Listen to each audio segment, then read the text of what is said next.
ሌላው ደግሞ ባለፉት የለውጡ አመታት በሁሉም አቅጣጫ የተለያዩ የቱሪዝም ፕሮጀክት ሰርታቸዋል። ሁሉም አካባቢዎች እንደው እርስዎ የተለየ የሚሉት የበለጠ ወደዋለሁ፣ እደሰትበታለሁ፣ ይለይብኛል የሚሉት የትኛው ፕሮጀክት? በሰራናቸው ፕሮጀክቶች ማንን ከማን ታስበልጣለህ?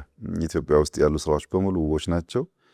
የተሰሩ ስራዎችም እንደዚሁ አስደማሚ ናቸው። በእርግጥ የትኛው ጋር መቼ ሊሄድ ብለህ ታማርጥ እንደሆን እንጂ በዩናን ብትወስድ በበረሃ ውስጥ ገነት ነው የተሰራው። በጣም በጣም አስደናቂ ስራ ነው። ሶፍመርን ብትወስድ እጅግ አስደማሚ ስራ ነው።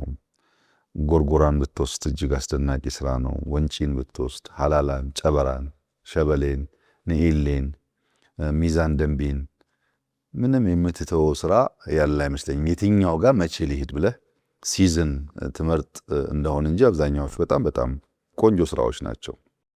የባለፉቱን ከማነሳ ግን እኔ አሁን ሰሞኑን የምናስመርቀው የአርባ ምንጩን ፕሮጀክት ትንሽ ገባ ብዬ ባነሳልህ የሚሻል ይመስለኛል። የአርባ ምንጭ ፕሮጀክት ቅድም እንዳነሳሁት ማይስን ታሳቢ ያደረገ ነው። ፕሮጀክታችን ጋር ትልቅ አዳራሽ ሰርተናል። በሺ የሚቆጠር ሰው የሚይዝ አዳራሽ ሰርተናል። ለመጀመሪያ ጊዜ አዲስ አበባ ላይ የሺፒንግ ላይንስ ሄድኳርተር ከተሰራው ውጪ ከወጣ በኋላ የሚሽከረከር ሬስቶራንት የለም። አርባ ምንጭ ላይ ነው የሰራ ነው። ላይ መጨረሻ ፎቁ ላይ ከወጣ በኋላ ይሽከረከራል። ያ ሳይሆን የሚገርመው ግን ያ ሁሉ የተሰራው ውሃ ውስጥ ነው። እዛ ሐይቅ ውስጥ ነው ገብተህ ወደ ላይ የሚወጣው የሚሽከረከር ሬስቶራንት የተሰራው። ከኤርፖርት 5-6 ኪሎ ሜትር ነው። ከኤርፖርት ጋር በጥሩ መንገድ ተገናኝቷል። በጣም ብዙ የላንድስኬፕ ስራ ተሰርቷል። ውብ ነው። በየትኛውም መስፈርት ለኮንፈረንስ ሄዶ ለማረፍ በጣም በጣም ምርጥ ስራ ነው።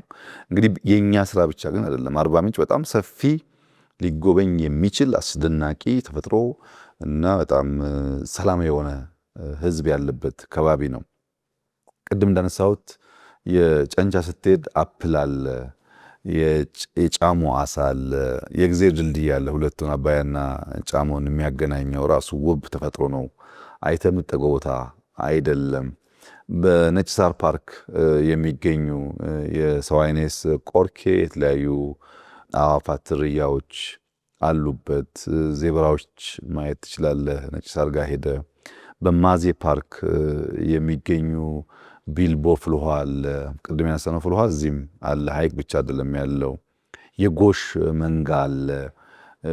ባለጥቁር ጋሜ አንበሳ የብላክ ላይን የምንለው እዛ አካባቢ አለ።